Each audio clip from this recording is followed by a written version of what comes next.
전 세계에 현존하는 언어는 약 6,900개라고 합니다. 그 말은 아무리 문화와 문명이 미개한 종족이라도 언어는 있다는 뜻입니다.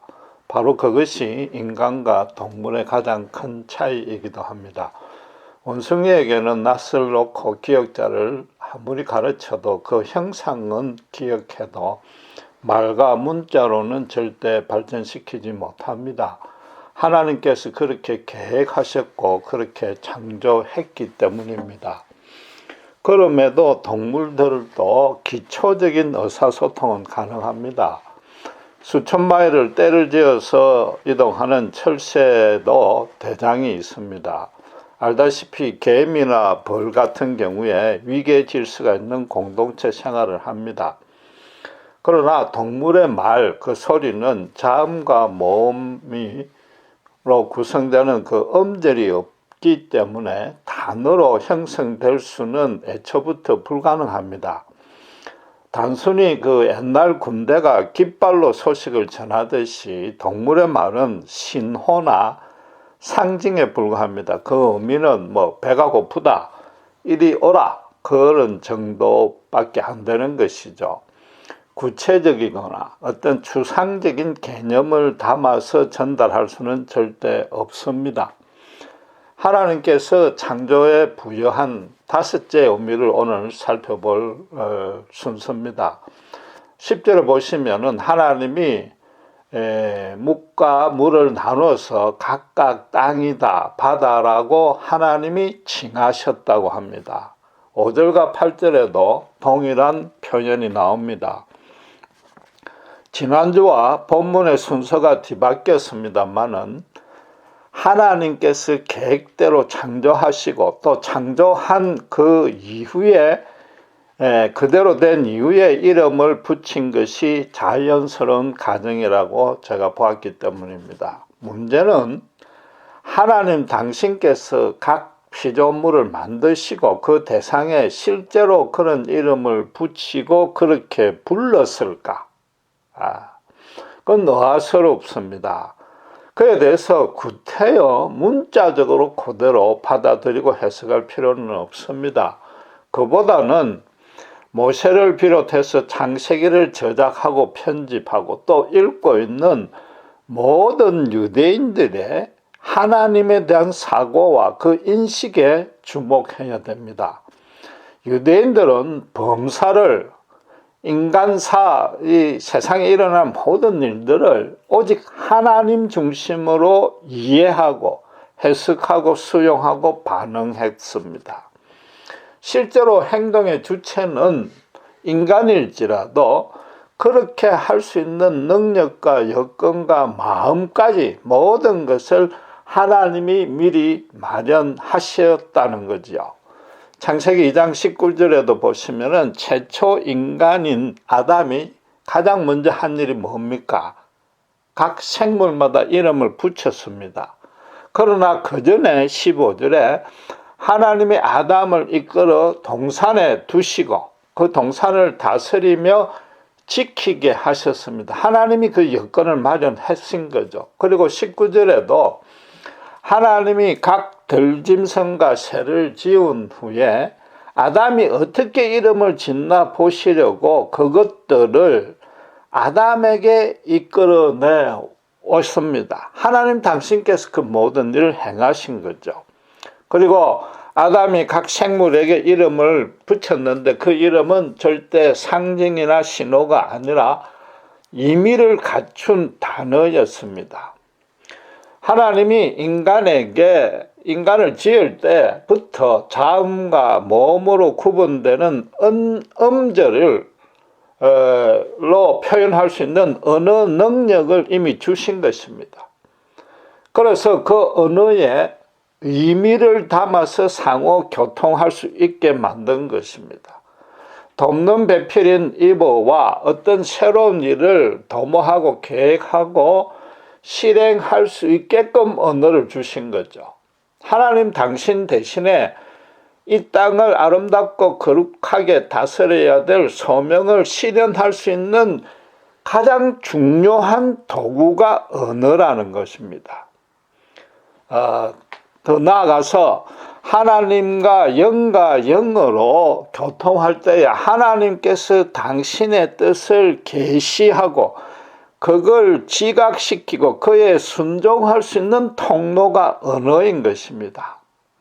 그리고 그렇게 하나님과 교통하고 관계를 이어갔던 그런 체험들을 인간 언어로 기록하고 보존하고 전개토록 하신 것입니다. 유대민족을 하나님께서 택하신 중요한 이유 중에 하나도 바로 이 일을 담당시키려는 겁니다. 하나님 당신 본인과 당신께서 하시는 사역을 유대인들로 하여금 알게 했습니다. 그래서 유대인을 통해서 모든 열방에게 그걸 전파되게 한 것이죠. 그리고 그 모든 민족으로 당신의 복을 받게 하려는 것입니다. 그래서 선민으로서 하나님의 택한 백성으로서 이 유대인들이 가장 먼저 중요하게 하나님에 대해서 깨달은 것이 바로 이 창세기 1장이란 말이죠. 세상에 존재하는 모든 것들이 절대로 우연히 생긴 것이 아니라는 것입니다.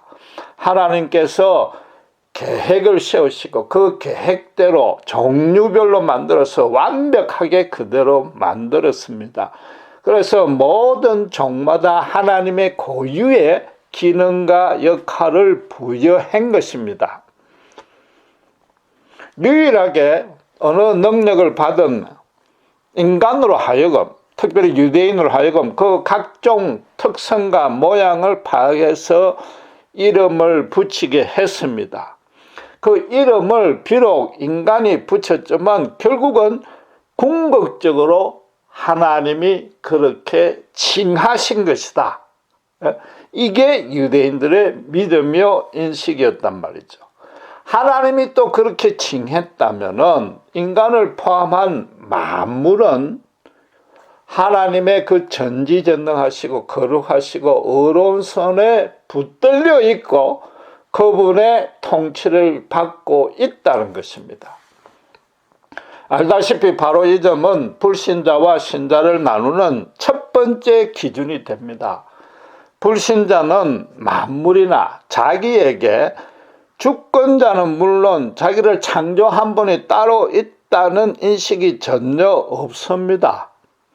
자기는 오직 자기의 것일 뿐입니다. 그래서 어느 누구도 자기를 간섭하는 것은 죽어도 싫어합니다. 하나님이 없다고 믿기 때문에 하나님의 뜻대로 산다는 것은 꿈에도 상상치 못하는 일입니다. 거기다가 지금 이 시대에 와서는 자기를 이 땅에 존재케 했던 1차적이고 직접적인 은인인 부모마저도 거역하는 세태가 되었습니다.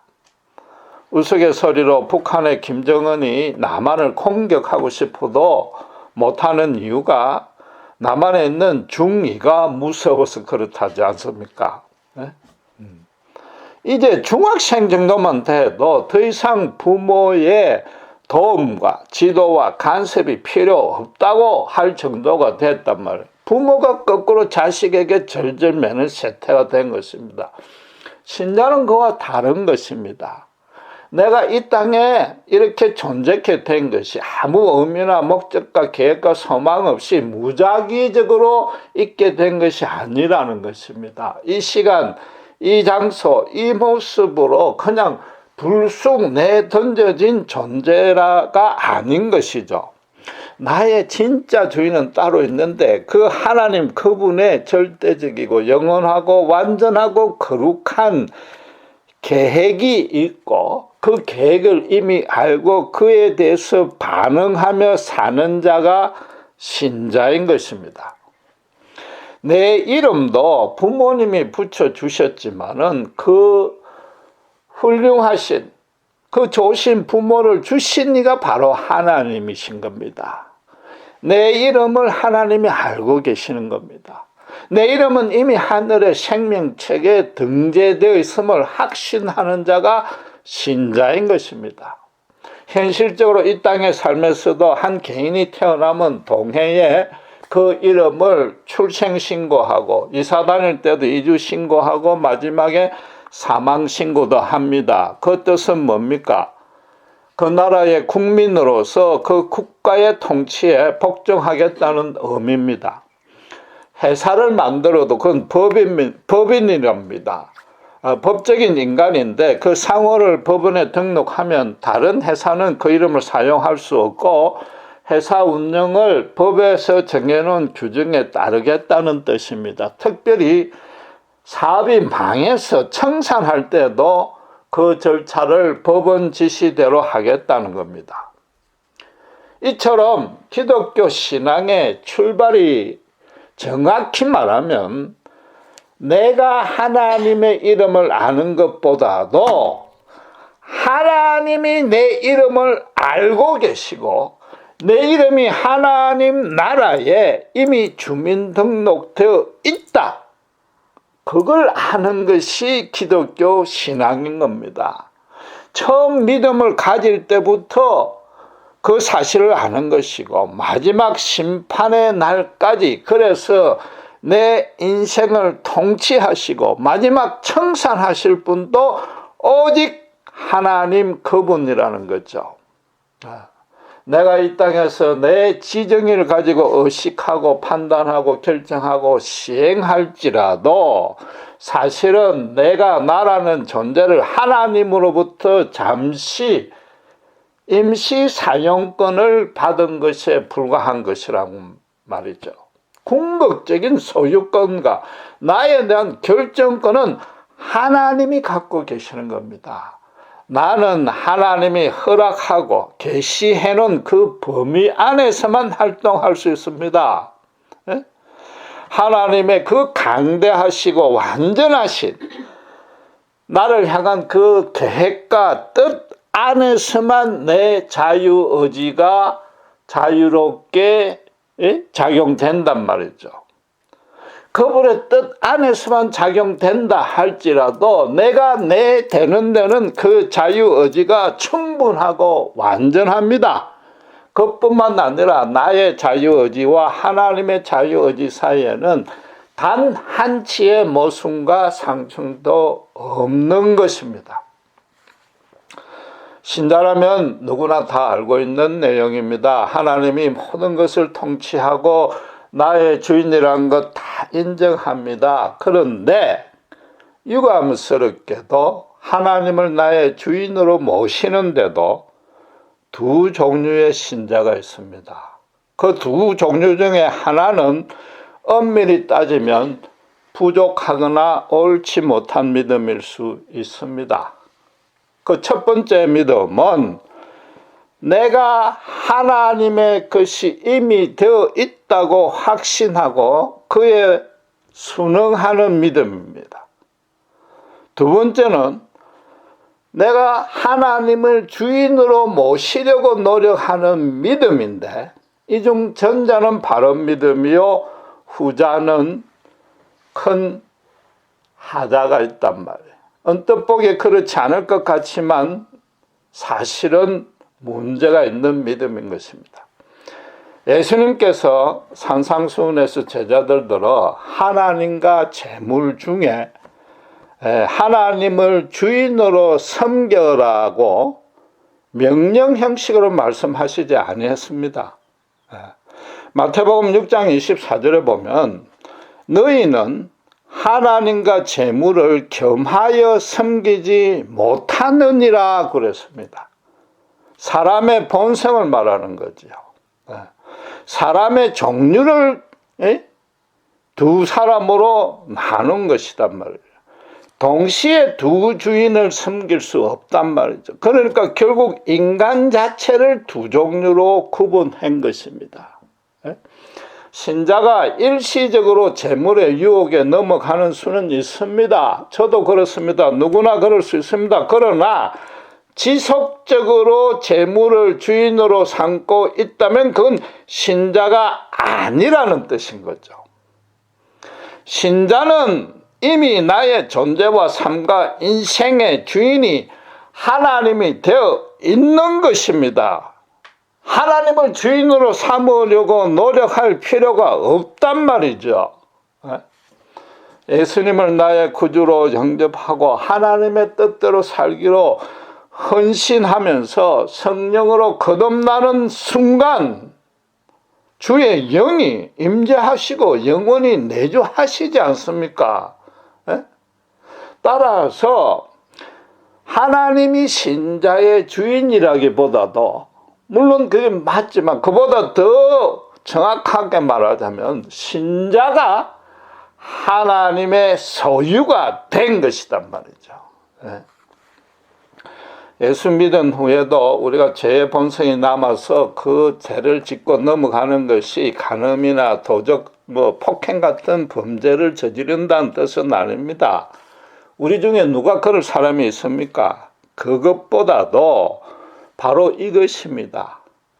가끔 내가 하나님의 것이라는 사실을 망각하고 자꾸만 내 욕심과 뜻을 고집하는 것, 그게 죄에 넘어가는 것이란 말이에요. 그래서 믿음을 성숙시키고 강하게 한다는 것도 신령한 은사와 능력을 누리고 매일 성경 보고 기도에 열심을 내는 것, 그것도 중요하지만은 더 근본적으로는 내가 하나님의 소유가 되어 있다는 사실을 언제 어디서나 무슨 일을 만나도 확고하게 정립해놓고 거기에 따라서 생각하고 말하고 행동하는 것이 믿음이 성숙된 증거단 말이에요. 다윗이 하나님의 성전을 지으려 할 때 나단 선지자를 통해서 그걸 금지시킨 이유가 뭡니까? 다윗이 전쟁을 너무 많이 치러서 손에 피가 묻었기 때문에 아들 솔로몬으로 짓게 하겠다는 것이 이유였습니다만은 하나님께서 당신의 백성들을 향한 마음의 더 근본적인 이유를 표현했습니다. 사무엘 하 7장 5절에서 17절에 보면은 하나님이 정말 구구절절히 그 백성들에게 말합니다. 내가 항상 너희와 동행했지 않느냐? 너희가 나의 집을 건축하는 것이 아니다. 내가 너희를 위하여 집을 이루고 당신께서 당신의 이름을 위해서 건축하고 그 위를 영원히 경고토록 해주겠다고 약속했지 않습니까? 기독교가 다른 종교와 가장 크게 다른 점이 이것입니다. 타 종교는 인간이 자신의 구원을 위해서 노력하고 희생하고 수고하고 공적을 쌓아야 됩니다. 그러나 아무리 최선을 다한들 인간의 체질이 진토 같고 그 영혼이 타락됐기 때문에 하나님의 의의 기준에 합당할 수는 없습니다. 인간의 신의 경지에는 절대 다다를 수 없습니다. 창조를 부인하고 진화가 옳다고 주장하는 그 배경도 과학적으로 타당하기 때문이 아니고 철학적이고 신학적인 이유가 더 큽니다. 하나님이 필요 없다는 거죠. 인간끼리 유토피아의 건설이 가능하다고 보는 겁니다. 네? 인간이 이 지구와 우주의 주인이요, 각자 인생은 내 것이라는 겁니다. 그래서 그런 사상이요, 철학이요, 나아가서 신앙입니다. 가뜩이나 사람들이 제 멋대로 살고 싶었는데 다윗이 그에 합당한 핑계를 제공한 겁니다. 찰스 다윈이, 다윗이 아니라 흑암의 세력이요 거짓의 아비인 사탄의 농간에 놀아난 것입니다. 예수님께서 강야에서 3번 시험받았던 그 의미와 똑같은데 예수님은 그걸 물리침으로 해서 인간 구원의 길을 열어놓았지만은 다윗은 그 사탄의 유혹을 덥석 문 것입니다. 기독교의 구원이 유일한 이유는 죄와 사탄과 사망의 노예가 되어서 신음하는 인간이 너무나 불쌍하고 비참해서 하나님 당신께서 구원을 해주러 이 땅에 내려오셨기 때문인 겁니다. 인간이 자신의 구원을 위해서 하늘에 올라갈 필요가 없는 것입니다. 네. 예수님께서 이 땅에 오시기 전에 모든 이들은 하나님을 온전히 깨닫고 아는 자, 심지어 찾는 자도 없었습니다. 간혹 가다가 하나님을 형식적으로 종교적으로 찾아도 하나님에 대한 진정한 두려움들이 없었습니다. 우리 개인의 구원의 체험만 봐도 우리는 하나님을 주인으로 모실 계획, 의사, 소망이 전혀 없었지 않습니까? 그냥 재중에 빠져서 그분과 등진 상태에 있었는데 예수님이 어느 날 찾아와서 성령으로 간섭하셔서 당신의 십자가 사랑 앞에 우리를 완전히 항복시키는 은혜를 베풀었지 않습니까? 그걸 나중에서야 깨달았지 않습니까? 그분께서 당신의 12 제자를 택하셨듯이 그분이 우리를 택하시고 우리를 당신의 소유로 삼아 주셨단 말이죠. 하나님이 나를 당신의 것으로 삼아 주셨거나 내가 하나님을 내 주인으로 삼으려 노력했거나 결국은 주인이 되면 마찬가지가 아니냐, 이렇게 가볍게 넘어갈 문제가 결코 아닙니다. 내가 그분과 원수가 되어 있는데 하나님이 당신의 자녀로 삼아 주셨다면 오직 그분의 전적인 은혜입니다. 반면에 내가 하나님을 내 주인으로 삼으려 했다면 내 쪽에 뭐가 생깁니까? 뭔가 영적인 우월한 측면이 생깁니다.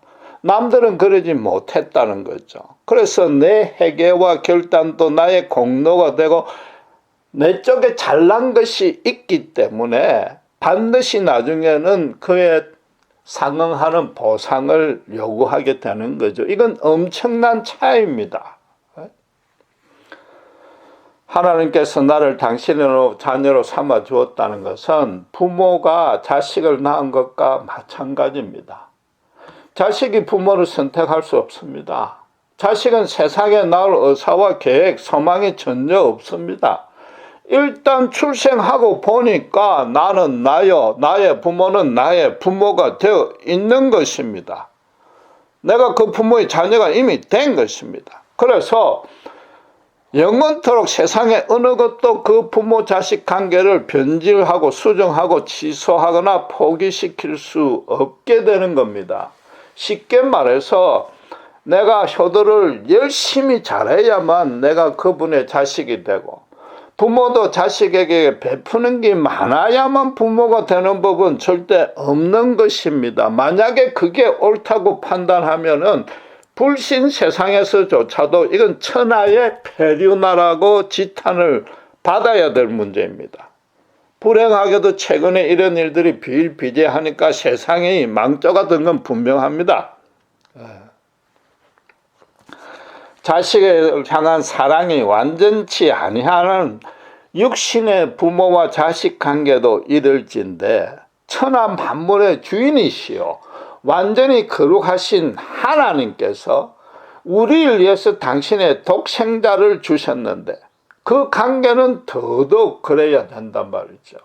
하나님께 정성과 열심과 치성을 많이 바치면 그에 비례해서 하나님의 복을 더 많이 주실 것이라고 믿거나 기대하거나 상상하면은 천하 폐륜적인 신자인 거죠.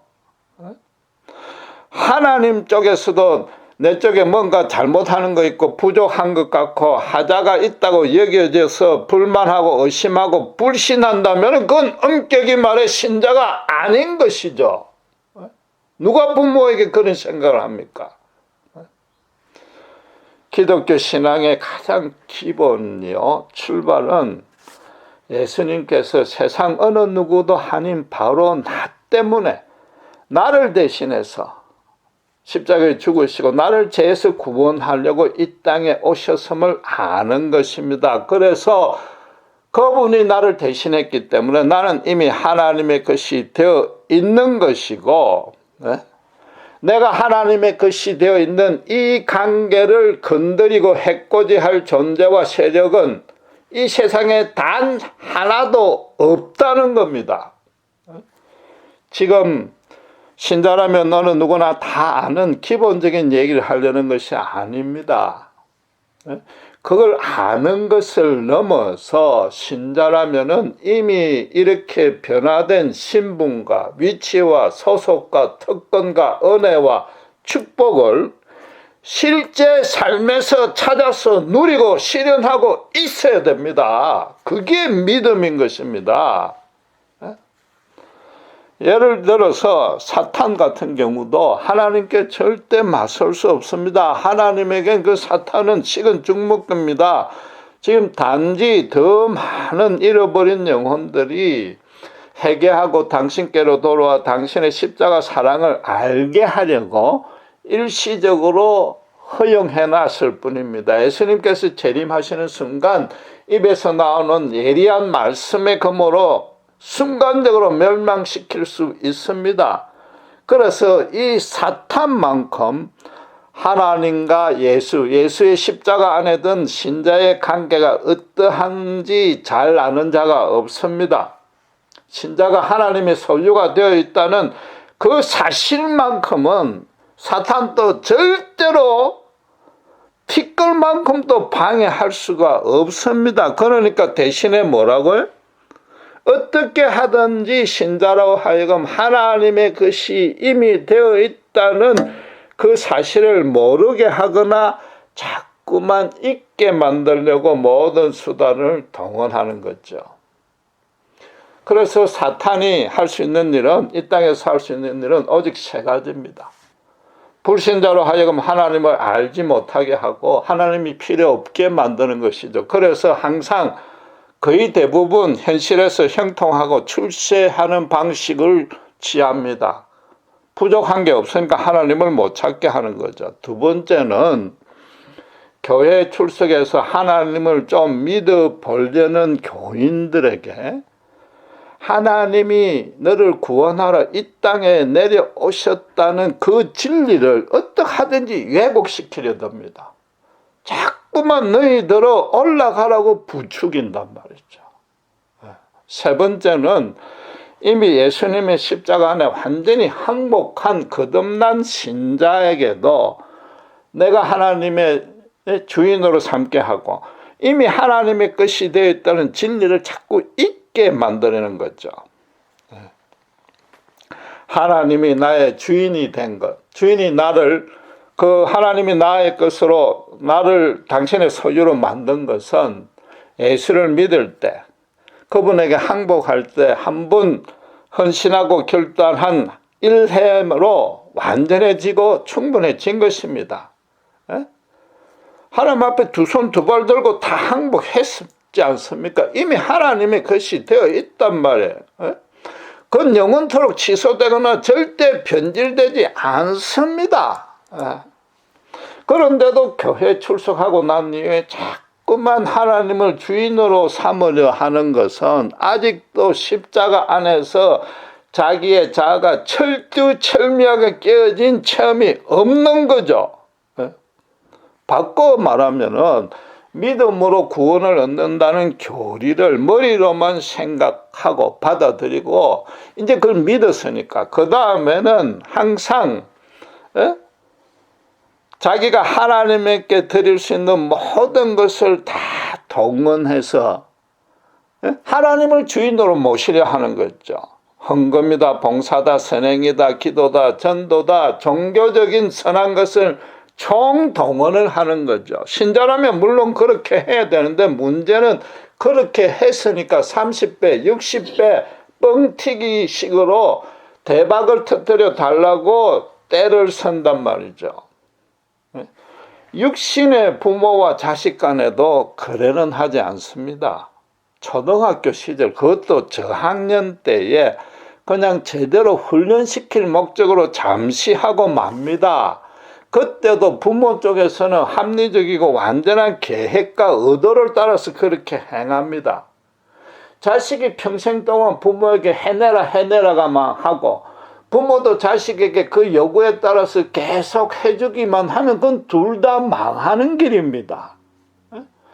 인간 육신의 부모는 어쩔 수 없어서 자식의 요구를 들어줄 수도 있지만은 하나님에게는 절대로 그런 법은 없습니다. 그걸 망하는 길을 하나님이 들어줄 리가 없지 않습니까? 그러니까 신앙생활을 수십 년 했는데도 참 만족과 기쁨이 없는 거죠. 한국 교회에서 가장 큰 장점이 마치 양날의 선 건처럼 동시에 가장 큰 단점이 된 게 하나 있습니다. 하나님과 교제하는 데는 세계 최고로 뜨겁습니다. 그건 장점입니다. 그런데 그 교제에만 집중을 하다 보니까 하나님과 동행하는 데는 세계에서 최고로 약해졌단 말이죠. 지금 의식 있는 신자나 신망 있는 교계 지도자들은 한국 교회가 종교개혁 이전의 가톨릭보다도 더 부패해졌다고, 개혁의 대상이 되었다고 한탄하고 있단 말이죠. 대형 교회들이 이렇게 많아지고 일주일 내내 교회에서 살다시피 하고 박수치고 눈물 흘리며 찬양하고 기도하는데 대체 왜 그렇게 되었는가? 지성이면 감천이라는 식으로 믿음을 몰고 가니까 그렇단 말이죠. 인간이 하나님 복 받으려 하늘로 자꾸 올라가려는 거죠. 하나님이 우리를 구원하러 이 땅에 내려오셨다는 믿음이 제대로 강조가 안 되고 있는 겁니다. 하나님이 우리의 이름을 알고 당신의 자녀로 칭해 주셨다. 그 은혜와 권능을 제대로 깊이 알지 못하는 것 때문입니다. 하나님은 묻과 물을 나눠서 그걸 묻이라 칭하고 땅이라 칭하고 바다로 칭했습니다. 또 인간에게 언어도 허락했습니다. 이게 아주 간단한 사실 같지만은 이게 얼마나 깊은 의미가 있는지 진정으로 감사하고 정말로 진지하게 묵상할 줄 아셔야 됩니다. 그 뜻이 뭐냐 하면은 인간이 하는 것보다도 원하는 것보다도 하나님 쪽에서 더 뜨겁게 인간과 교제하고 싶다는 뜻이단 말이에요. 그러니까 언어를 주셨단 말이야. 그게 단순히 침묵만 도모하자는 게 아니잖아요. 신자도 그냥 구역 모임, 신우의 기도 모임으로 끝내서는 안 된단 말이죠. 하나님 당신의 뜻과 계획을 알게 해서 이 땅을 당신 대신에 우리들을 다스리게 하려고 당신과 동행케 하려고 하는 게 교제의 목적이단 말이죠. 그래서 우리를 당신의 소유로 삼으시고 교통할 수 있는 언어를 주셨단 말이죠. 매일 말씀과 기도를 통해서 인간 언어의 방식으로 하나님 당신을 열어 보이시겠다는 뜻이란 말이죠.